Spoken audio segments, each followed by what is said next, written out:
The replace function is probably the most complicated function that we have looked at so far because it has a lot of parameters.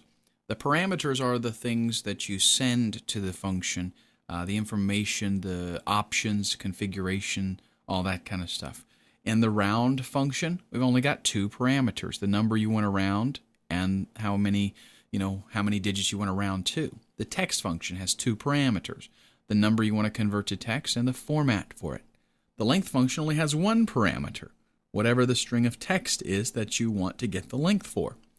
Well, the replace function has many parameters. Watch this. Equals replace and our opening parenthesis. So I've got right there 4 parameters that we're going to send: the old text, the starting number in that text, the number of characters that we're going to replace, and the new text that we're going to replace it with. Here's how it works. For the old text, I'm going to specify this cell right here. So I'm referencing C4, which right now has electric guitar as its value. Here's my comma, and the next parameter is start number. This is what character place do you want to start replacing text. Let's do number 4, and that would be the 4th character, or the C in electric guitar, the first C there.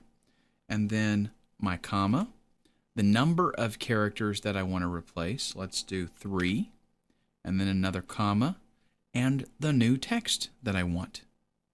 For this, I'll do a double quote, and we'll just do KDW. Those are my initials, and now you know them. But anyhow, KDW is the initials, capitals, and a closing parenthesis. Watch what happens when I hit the enter key.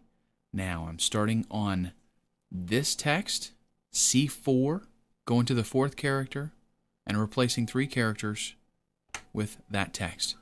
What that gives me is, starting on that 4th character, which was a C, it replaces the next 3 characters with my string of text, and I get the full thing, the full, the existing original text with the new replacements. Okay, let's go back in here and make a modification. How about, what if I went to only 2 characters and hit enter? Okay, it still replaces those 3 because the string of text that I've got there is that long. But what if I do 4? Notice what that does. It now is missing a character, so it gets rid of it. And if I did 5, it'll get rid of that last C. So I'm replacing 5 characters with those 3 characters, KDW. Well, let's explore a little bit more. So we've got C4. We're going to move the starting position to 1, 2, 3, 4, 5, 6, 7, 8, 9, 10. 10 is where the G starts in guitar. And we will make this replace 6 characters with kazoo and hit enter. So now we've got an electric kazoo. Now, the interesting thing about this is, because we're using Excel and all of this is dynamically updated, what if I changed this to acoustic guitar and hit enter? Look what happens down here. It's now an acoustic kazoo, which aren't all kazoos acoustic. Yes, they are.